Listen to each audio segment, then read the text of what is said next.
Halo Sobat Bidar, bertemu lagi bersama saya Ayu di podcast Riset dan Inovasi. Nah, kalau minggu lalu kita sudah kedatangan narasumber yang sangat luar biasa, minggu ini kita juga kedatangan narasumber yang tidak kalah luar biasa dari narasumber sebelumnya. Narasumber kita pada hari ini akan membahas tentang karya inovasi terkini dari dosen dan mahasiswa Universitas Bina Dharma. Penasaran nggak sama siapa narasumbernya? Yuk langsung saja kita panggil. Selamat datang Pak Heri. Oke, selamat siang Bu Apa Ayu. kabar Pak? Alhamdulillah sehat. Sehat. Gimana? Tetap semangat ya Pak hari ini? Semangat Oke. inovasi UBD ya. Oke, Sobat Bidar, Bapak Heri Suroyo ini merupakan Direktur dari Direktorat Inovasi dan Inkubator Bisnis Universitas Bina Dharma. Udah lama ya Pak menjabat jadi direkturnya Pak?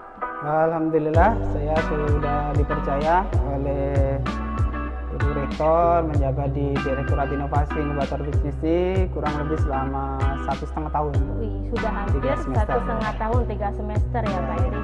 Nah, tema podcast kita pada hari ini yaitu mengenai karya inovasi terkini dari dosen dan mahasiswa Universitas Bina Dharma. Betul ya Pak? Iya, betul. Bagaimana sih Pak kinerja inovasi dosen dan mahasiswa Universitas Bina Dharma yang ada saat ini? Bisa dijelasin Pak? Baik, Bu Ayu. Jadi saat ini ada perkembangan yang cukup menggembirakan di bidang inovasi di Universitas Bina Dharma.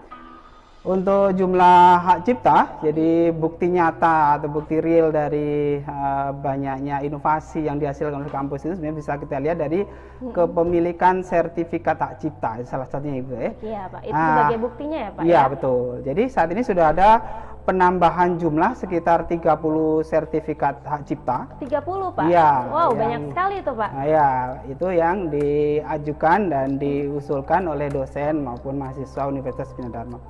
Kemudian kalau kita lihat dari berbagai karya inovasi yang bahkan dilombakan di berbagai event, itu ada karya coffee vending machine, itu berbasis Internet of Things, microcontroller, yang ini diikutkan di event Big Mind ID Innovation Award. Itu tingkat apa itu Pak eventnya Pak? Big Mind Innovation Award itu diselenggarakan oleh BUMN, jadi gabungan BUMN di Indonesia, terutama di bidang mining ya, pertambangan. Oke, Ya. berarti seluruh BUMN Indonesia ini bergabung untuk Iya. mengadakan event tersebut ya Pak? Iya, ya? betul. Luar biasa. Terus Pak ada lagi kan? Ada lagi karya mahasiswa, ini sebuah aplikasi disebut dengan Bengkol Apa atau tuh Bengkol, Pak? bengkel online. Oh, bengkel online. Jadi Gimana itu Pak? nanti ke depan kalau aplikasi ini diimplementasikan lebih jauh, kita bisa meminta perbaikan kendaraan kita ya secara online gitu ya. Jadi nah ini nggak perlu diikutkan. lagi ya Pak ya datang ke bengkelnya, bisa secara Ya, online saja. betul, Oh, ya. luar Jadi biasa. cukup membuka aplikasinya, nanti Oke, ada lagi, Pak? akan ada mekanik yang datang gitu ya. Nah ini diikutkan di event Business Case Competition 2022 yang diselenggarakan oleh kampus UGM dan Pupuk Kaltim. Jadi ini event yang nasional juga. Ada juga aplikasi Sidespin yang dikembangkan oleh mahasiswa juga. Ini diikutkan di event ID School Learn, kompetisi Rafatek oleh UIN Raden Fatah. Oke. Sidespin itu apa Pak? Boleh dijelasin sedikit Pak biar Sobat Bidar yang lainnya pada tahu tuh apa tuh Sidespin? Baik, jadi Sidespin ini adalah aplikasi dari kepanjangan dari Sistem Desa Pintar. Jadi nanti aplikasi ini bisa dimanfaatkan oleh masyarakat pedesaan ya untuk mengekspos potensi-potensi desa yang ada, dan tentu masyarakat luas nanti bisa mengaksesnya dengan mudah, sehingga potensi-potensi desa itu bisa lebih mudah terekspos gitu ya, sehingga tentu tujuan akhirnya bisa membantu kemajuan desa gitu. Yang buat Sidespin itu tadi mahasiswa Universitas Bina Dharma Betul, ya Pak? ya mahasiswa teknik informatika. Oke, nah Sobat Bidar berarti kalian sudah dengar sendiri kan penjelasan dari Pak Heri Suroyo itu tadi bahwa mahasiswa Universitas Bina Dharma itu benar-benar terbukti bermutu. Oke, kita lanjut ya Pak Heri. Iya, siap. Selanjutnya bagaimana sih Pak kampus UBD itu bisa memfasilitasi talenta-talenta di bidang inovasi yang ada di kampus Universitas Bina Dharma? Baik, ya. Jadi kalau alhamdulillah ya di kampus kita Universitas Bina Dharma ini berbagai program yang sudah dilaksanakan oleh Civitas Akademika Universitas Bina Dharma senantiasa didukung sepenuhnya oleh Rektor Universitas Bina Dharma. Wih, ternyata Ibu Rektor juga ikut mendukung ya, Pak Iya, ya? betul. Ibu Dr. Sunda Ariana MPD, MM. Hal ini penting, Ibu Ayu ya, karena kampus kita ini sudah memperoleh peringkat sebagai kampus atau universitas dengan klaster Madya di bidang riset. Artinya apa itu, Pak? Artinya ini kegiatan riset yang nanti juga luarannya tentu dalam bentuk inovasi juga. Nah, itu harus didukung sehingga dosen maupun mahasiswa yang punya karya-karya inovasi itu harus disediakan media ya untuk mengekspos karya-karyanya gitu ya, atau untuk melegalkan dalam bentuk hak cipta, karya hak cipta. Nah itu. Jadi yang sudah dilegalkan tadi tidak bisa diklaim oleh pihak yang lain ya, betul, Pak ya? Iya betul Bu Ayu. Jadi sangat penting kita mengurus kepemilikan atas karya inovasi kita dalam bentuk sertifikat hak cipta itu. Ya. Next Pak Heri, terus bagaimana sih inovasi yang dirasakan itu apakah sangat bermanfaat bagi masyarakat khususnya di lingkungan Universitas Bina Dharma ini, Pak? Oh iya betul Ibu Ayu. Jadi berbagai karya inovasi Universitas Bina Dharma, contohnya yang real itu adalah kalau kita dosen itu biasa menggunakan siswo ya untuk membantu manajemen pembelajaran, itu sangat membantu dosen ya dalam memanajemen pembelajaran. Jadi kita bisa tahu jadwal kita mengajar, terus siapa saja mahasiswa kita di kelas. Nah itu sangat membantu dosen maupun mahasiswa ya di kampus Universitas Bina Dharma. Sispo itu seperti Sobat Bida sudah ketahui, semuanya itu sudah menggunakan Sispo, sistem informasi akademik yang ada di Universitas Bina Dharma. Saya dulu pernah merasakan Pak gini, waktu zaman saya masih kuliah, saya itu belum ada yang namanya zamannya Sispo, jadi harus mencetak KHS itu harus datang ke kampus, antri lama-lama, itu rame-rame sama teman-teman yang lain. Tapi kalau sekarang sudah gampang ya Pak ya, karena sudah ada Sispo, dimanapun kita bisa akses KHS, dosen juga bisa melihat jadwal ngajar, ngasih nilai, udah nggak susah lagi. Iya betul, bahkan sekarang Sispo juga sudah dikembangkan di aplikasi mobile. Jadi, sudah ada mobile-nya sekarang betul, Pak. Jadi bisa diakses dengan mudah itu kan. Nah itu gambaran dari bahwa karya inovasi itu sangat membantu masyarakat luas. Makin berkembang bagi penggunanya. Ya Pak. Iya betul. Ada lagi Pak aplikasi yang lain selain Sispo? Aplikasi Sidespin yang sudah dikembangkan juga nantinya akan diterapkan secara meluas ya. Kita sudah bekerja sama dengan Pemda Provinsi yang mudah-mudahan nanti penggunaannya bisa lebih luas lagi. Itu. Siap. Lanjut kita Pak Heri ya.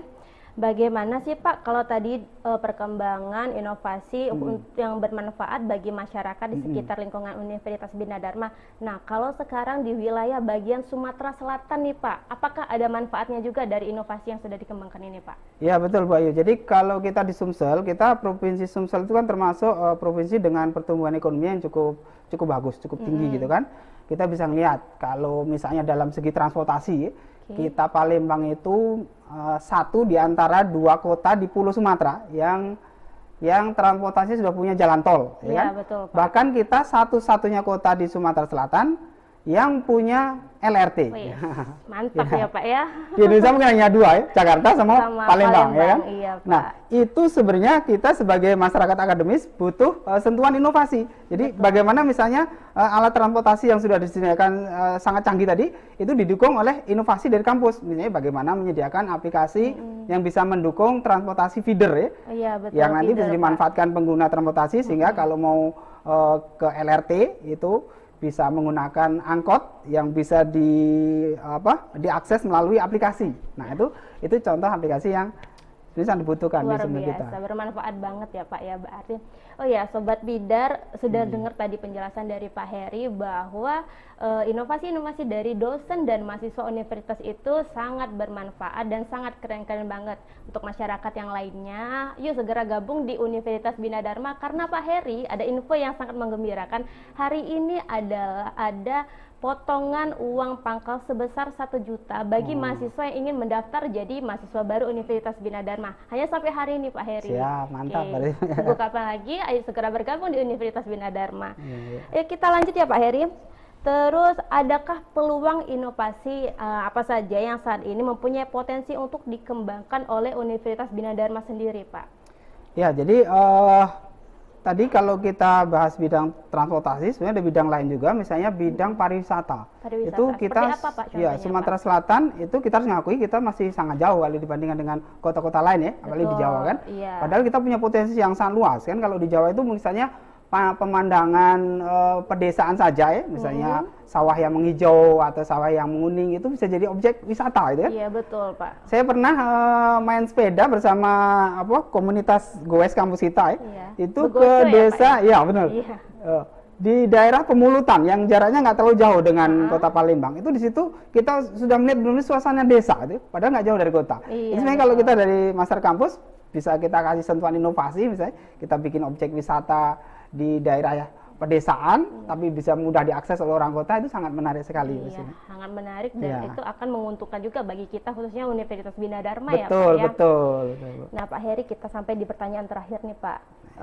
Terus bagaimana sih perkembangan untuk dunia inovasi ini Pak? Apakah itu berhubungan dengan perkembangan kampus yang bisa untuk menjalankan inovasi-inovasi yang ada itu Pak? Seperti apa? Nah, baik Ibu Ayu. Jadi beberapa peluang inovasi yang bisa dikembangkan kampus Pak. Itu kampus Universitas Bina Dharma itu sudah banyak menjalin kerjasama dengan Pemda terutama dengan lembaga terkait. Itu misalnya yang barusan kita lakukan itu dengan Pemda Pagar Alam nggak salah ya. Kita nanti akan mengembangkan alat pendeteksi sensor bahaya longsor. Bahaya longsor. Kita sudah kerjasama di bidang itu ya Pak ya? Ya, ini dengan Internet of Things, itu kita bisa memasang alat sehingga kita bisa memitigasi atau mengurangi lah ya kemungkinan risiko daerah-daerah longsor dengan alat itu. Kemudian ada juga ini Bu Ayu, ini yang penting juga. Tahun ini itu setidaknya ada 2 dosen Universitas Bina Dharma yang tergabung dalam grup riset Badan Pusat Atmosfer, BRIN ya. BRIN ya, dulunya namanya lembaganya LAPAN ya, sekarang jadi BRIN ya. Sekarang berubah jadi BRIN. Itu nanti bulan September kita akan mengadakan riset di daerah rawan kebakaran. Jadi kita akan memasang sensor untuk mengamati atmosfer, cuaca ya. Itu di daerah Ogan Komering Ilir, daerah rawan kebakaran situ. Nah, nanti dari sensor itu akan diambil datanya sehingga bisa dipakai untuk keperluan analitik daerah rawan kebakaran gitu. Ya, apalagi sekarang ini sudah musim ya Pak, karhutla ya Pak, kebakaran hutan dan lahan. Iya, betul. Terus untuk perkembangan dari segi pembelajarannya Pak, apa sih inovasi yang dilakukan oleh dosen-dosen di Universitas Bina Dharma? Ya, betul. Jadi sebenarnya inovasi yang bisa disumbangkan kampus ya, bidang pendidikan itu sangat banyak, luas. Misalnya saat ini ada teknologi baru yang sangat perlu dilirik ya oleh dunia pendidikan, yaitu teknologi metaverse. Ya, apa jadi itu metaverse? Saat ini kampus Universitas Bina Dharma juga sedang mencoba mengembangkan kampus metaverse. Jadi kampus metaverse itu memungkinkan sebuah kampus itu bukan hanya tampil melayani kuliah tatap muka dengan mahasiswa gitu, tapi juga bisa tampil secara virtual dengan memanfaatkan teknologi virtual reality gitu. Kira-kira gimana itu Pak nanti cara kerjanya pembelajaran secara virtual? Selama ini kan yang kita tahu itu seperti Zoom ya Pak ya, virtualnya. Betul. Nah, kalau dari kampus metaverse ini seperti apa Pak? Ya, jadi teknologi metaverse itu kan kalau kita lihat itu sebenarnya semacam teknologi media sosial masa depan ya, yang di situ bisa diterapkan secara meluas sebenarnya di berbagai bidang dan bahkan juga di berbagai disiplin ilmu. Jadi misalnya dosen-dosen itu bisa menciptakan kelas-kelas virtual yang sangat realistik gitu ya. Keren jadi ya, meskipun Pak, ya? Virtual dia bisa sangat realistik karena dia menggunakan teknologi VR ya, teknologi 3 dimensi.